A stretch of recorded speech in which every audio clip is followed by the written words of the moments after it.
दोस्तों, शहर के छोटे से मोहल्ले में दिव्या अपनी सास के साथ रहा करती थी। दिव्या की शादी को सिर्फ 3 साल ही हुए थे।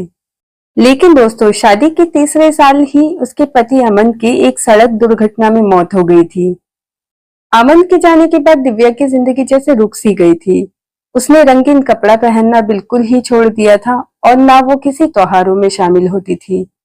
और तो और दोस्तों, वो मुस्कुराना तक भूल गई थी। घर में उसकी सास शारदा देवी उसके साथ रहा करती थी। दोस्तों, बेटे के मरने के गम में शारदा देवी अंदर से बहुत टूट चुकी थी। इसलिए उसका सारा गुस्सा जो है दिव्या पे ही निकलने लगा।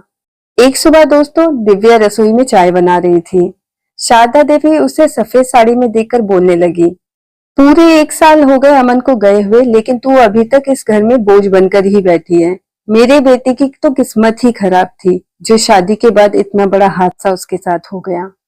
उनकी बात सुनकर दिव्या कुछ देर तक चुप रही। फिर वो रोते हुए बोलने लगी, माँ जी आप ये क्या कह रही हैं? शारदा देवी बोलने लगी, जो सच है बस वही कह रही हूँ। तेरे कदम पड़ते ही मेरा बेटा मुझसे दूर चला गया।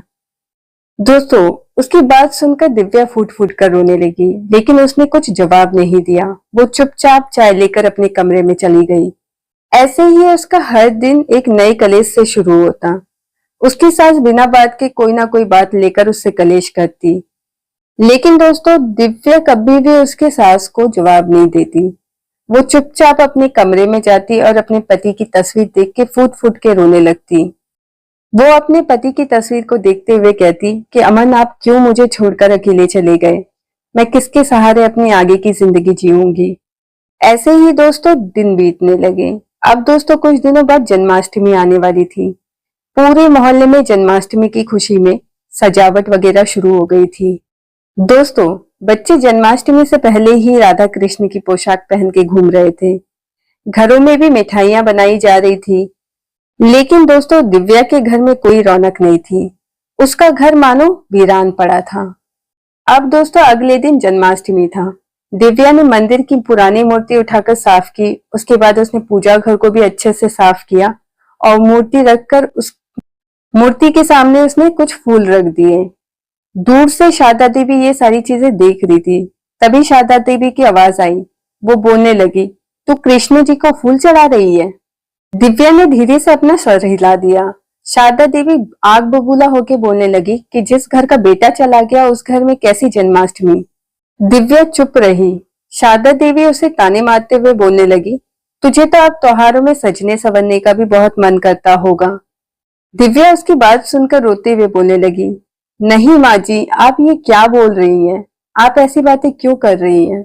शारदा देवी गुस्से से बोलने लगी, तो तू फूल क्यों चढ़ा रही थी? अब तो तुझे त्योहार मनाने का भी बहुत मन कर रहा होगा ना?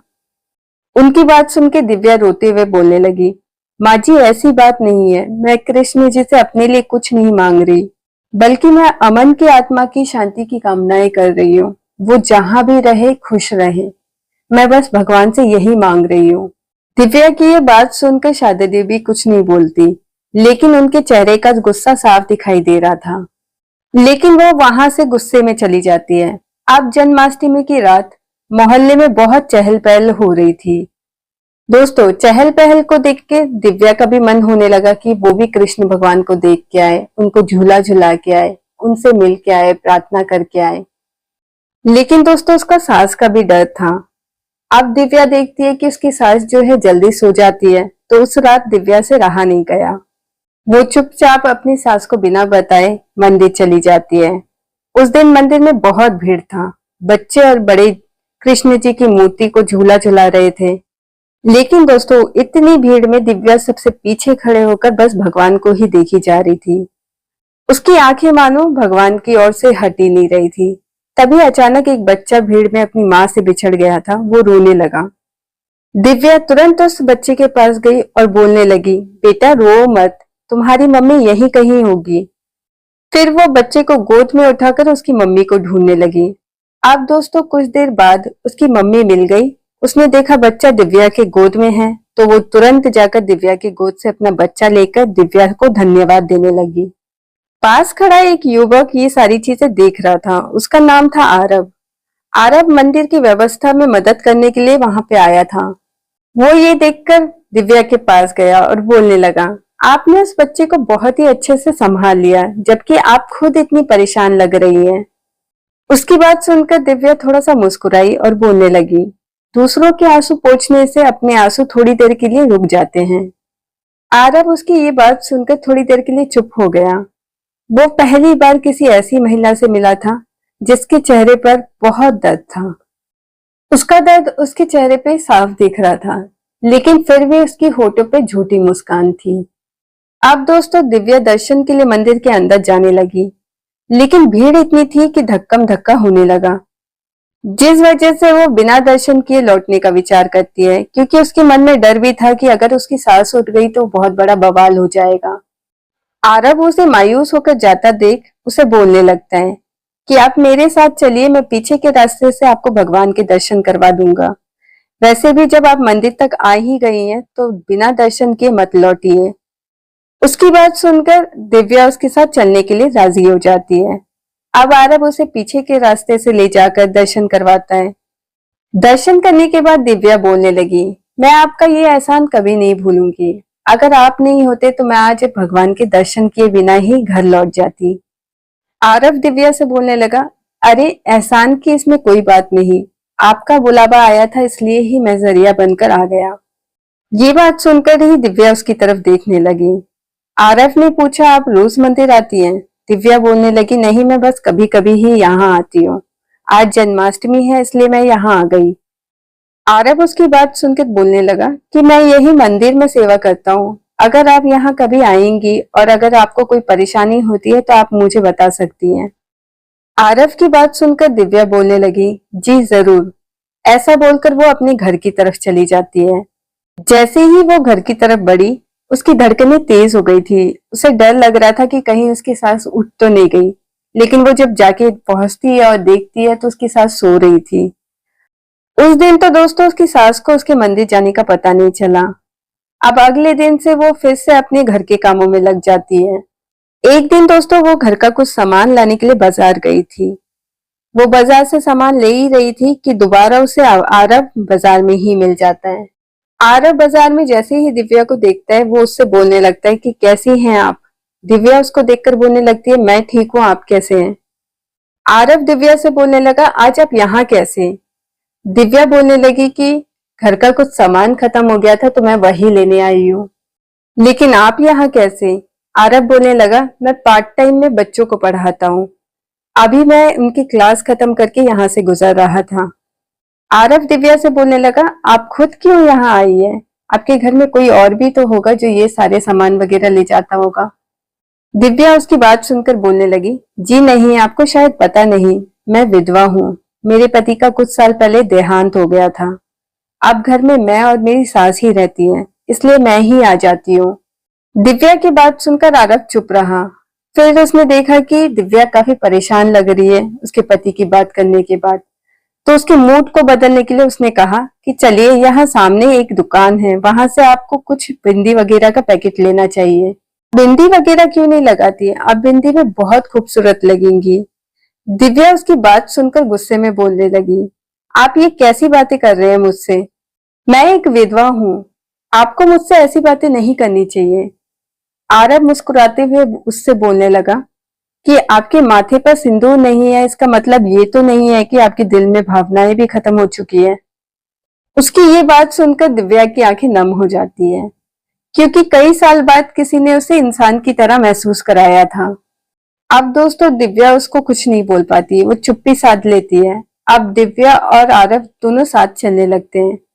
घर के नजदीक पहुंचने से पहले ही वो आरव से बोलती है कि देखिए, मैं यहाँ से चली जाऊंगी, आप यहाँ से चले जाइए। अगर हम दोनों को एक साथ किसी ने देख लिया तो मेरे लिए बहुत मुश्किल खड़ी हो जाएगी। दिव्या की बात सुनकर आरव वहां से चला जाता है। अब दिव्या घर लौटकर आ जाती है, लेकिन दोस्तों उसी रात दिव्या आरव की कही बातों को सोचने लगती है। फिर अगले ही पल वो अपने पति की तस्वीर को देखकर बोलने लगती है, अमन, मुझे माफ करना, मैं आपसे बहुत प्यार करती हूँ, लेकिन पता नहीं बार बार मैं आरव के बारे में क्यों सोच रही हूँ। अमन, हो सके तो मुझे माफ करना। ये बोलकर वो रोते रोते सो जाती है। अब दोस्तों अगली सुबह जैसे ही होती है, दिव्या की सास दिव्या से बोलती है, सुन, तेरे ससुर का आज बरसी है। तू मंदिर जा और जाकर उनके नाम का भगवान को प्रसाद चढ़ाकर जल्दी से घर आ जा। आज घर में बहुत काम है। तो सुन, काम चोरी करने के लिए वहां बैठ मत जाइयो। जल्दी जल्दी करके घर वापस आ जाइयो। अब दिव्या नहा धोकर कृष्ण मंदिर चली जाती है। वहां जाकर वो अपने ससुर के नाम का प्रसाद चढ़ाकर जैसे ही वापस लौट रही होती है, उसे सामने खड़ा आरव दिखाई देता है। आरव को देखकर वो दूसरी तरफ से जाने लगती है, लेकिन आरव उसे जाते हुए देख लेता है। फिर वो दिव्या के पास जाकर उससे बोलने लगता है, क्या हुआ? आज आप मुझे देखकर भी नजरें चुराकर जा रही हैं। क्या आपको उस दिन की मेरी कही हुई बात बुरी लग गई? दिव्या बोलने लगी, नहीं नहीं, ऐसी कोई बात नहीं। आज मुझे घर जल्दी पहुंचना है, इसलिए ही मैं जल्दी निकल रही हूँ। उसकी बात सुनकर आरव बोलने लगता है, आप कहाँ रहती हैं? दिव्या बोलने लगी, मैं यहीं पास के गांव सोनपुर में रहती हूँ। अच्छा, ये तो बहुत अच्छी बात है। मैं भी आज बच्चों को वहीं पढ़ाने जा रहा हूँ, तो आप भी मेरे साथ चलिए। बातें करते करते टाइम का पता नहीं चलेगा। दिव्या बोलने लगी, नहीं नहीं, मैं चली जाऊंगी। अगर मुझे किसी ने आपके साथ आपकी गाड़ी में देख लिया तो गजब हो जाएगा और बिना बात की बातें बन जाएगी। आरव मुस्कुराते हुए बोलता है, अरे मेरे पास तो कोई गाड़ी ही नहीं है, बल्कि मैं तो खुद सोच रहा था कि आपके साथ पैदल पैदल बात करते करते निकलूंगा तो मेरा रास्ता भी कम हो जाएगा। उसकी बात सुनकर दिव्या उससे मना नहीं कर पाई। अब वो दोनों साथ साथ चलने लगे। घर के नजदीक आते ही दिव्या बोली, मैं यहाँ आगे ही रहती हूँ, आप यहाँ से अकेले ही चले जाइए, वरना मेरी सास अगर देख लेगी तो बिना बात का बवाल हो जाएगा। उसकी बात सुनकर आरव उससे बोलने लगा, आप अपनी सास से इतना क्यों डरती हैं? ऐसा लग रहा है जैसे आप कोई पाप कर रही हैं। आप चलिए मेरे साथ, कोई बवाल नहीं होगा, मुझे भी उधर ही जाना है जहां आप रहती हैं। उसकी बात सुनकर दिव्या चुपचाप उसके साथ चलने लगती है। जैसे ही वो घर की तरफ बढ़ी, शारदा देवी दरवाजे के पास ही खड़ी थी। शारदा देवी उन दोनों को एक साथ देख लेती है। उन दोनों को एक साथ देखकर वो तुरंत घर के अंदर चली गई। अब जैसे ही दिव्या घर लौटी, शारदा गुस्से में उससे पूछने लगी, कौन था वो? दिव्या उसकी बात सुनकर चुप रही। शारदा देवी फिर से पूछने लगी, मैंने पूछा कौन था वो? दिव्या घबराते हुए बोलने लगी, मंदिर में मिले थे बस। ये सुनते ही शारदा देवी गुस्से में बोली, अमन को गए हुए अभी कितने ही दिन हुए हैं कि तूने एक दूसरा आदमी ढूंढ लिया। ये सुनकर दिव्या की आंखों में आंसू आ गए। वो रोते हुए बोली, माँ जी, आप जैसा सोच रही हैं ऐसा कुछ नहीं है। मैंने कुछ गलत काम नहीं किया जो आप ऐसा बोल रही हैं। शारदा गुस्से में बोलने लगी, चल चल, मुझे सफाई मत दे। अगर तुझे इतनी ही आजादी चाहिए तो तू इस घर से चली जा। दिव्या ये बात सुनकर कुछ पल तक उसको देखती रही, फिर रोते हुए वो अपने कमरे में चली गई। उस रात उसने पहली बार अपना छोटा सा बैग निकाला। गुस्से में उसने बैग को पैक भी कर लिया, लेकिन वो घर छोड़कर नहीं जा पाई। उसने बैग को वापस रख दिया, क्योंकि अमन ने मरने से पहले उसको कहा था कि अगर मुझे कभी कुछ हो जाए तो मेरी माँ का ख्याल रखना। अब दोस्तों, अगली सुबह जैसे ही हुई, दिव्या रोज की तरह चाय बनाकर शारदा देवी के कमरे में गई। उसने अपनी सास को आवाज लगाई, लेकिन उसकी सास नहीं उठी। दिव्या बहुत घबरा गई। उसने शारदा देवी के शरीर को हाथ लगाकर देखा तो उसने देखा कि शारदा देवी को बहुत तेज बुखार था। उसने तुरंत डॉक्टर को फोन किया।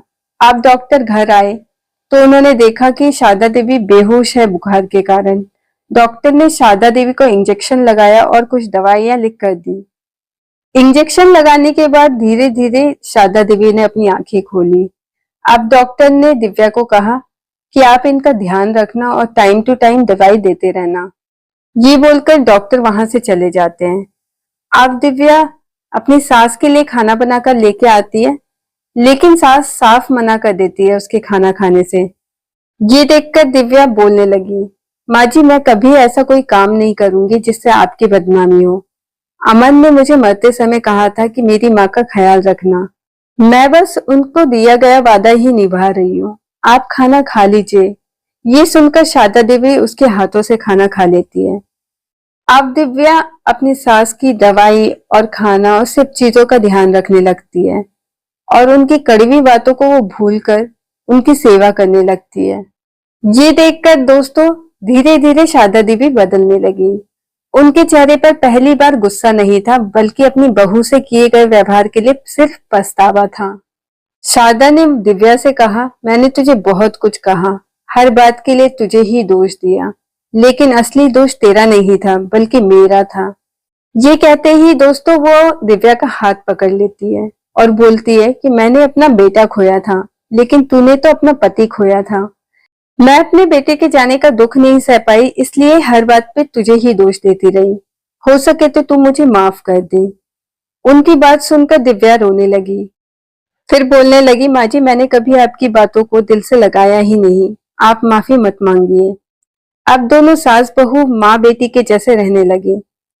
एक दिन शारदा मंदिर गई और आरव को देखकर बोलने लगी, क्या तुम मेरी बहू को पसंद करते हो? उनकी बात सुनकर आरव अपना सर झुका लेता है। फिर शारदा बोलने लगती है, क्या तुम मेरी बहू को लोगों के सामने सम्मान दे सकते हो? आरव ने बिना झिझकते हुए कहा, मैं उन्हें बदलना नहीं चाहता, ना मैं उनका अतीत मिटाना चाहता हूँ, मैं बस उनके भविष्य में उनके साथ चलना चाहता हूँ। ये सुनकर शारदा देवी की आंखें भर आई। आरव शारदा देवी से बोलने लगा, मैं तो उनको पहली नजर में ही पसंद करने लगा था, लेकिन मैं डरता था कि कहीं उनकी भावनाओं को ठेस ना पहुंच जाए, इसलिए मैं उनसे कभी कुछ बोल नहीं पाया। लेकिन आप पहले दिव्या से बात कर लीजिए कि उनको कोई ऐतराज तो नहीं है मुझसे शादी करने में।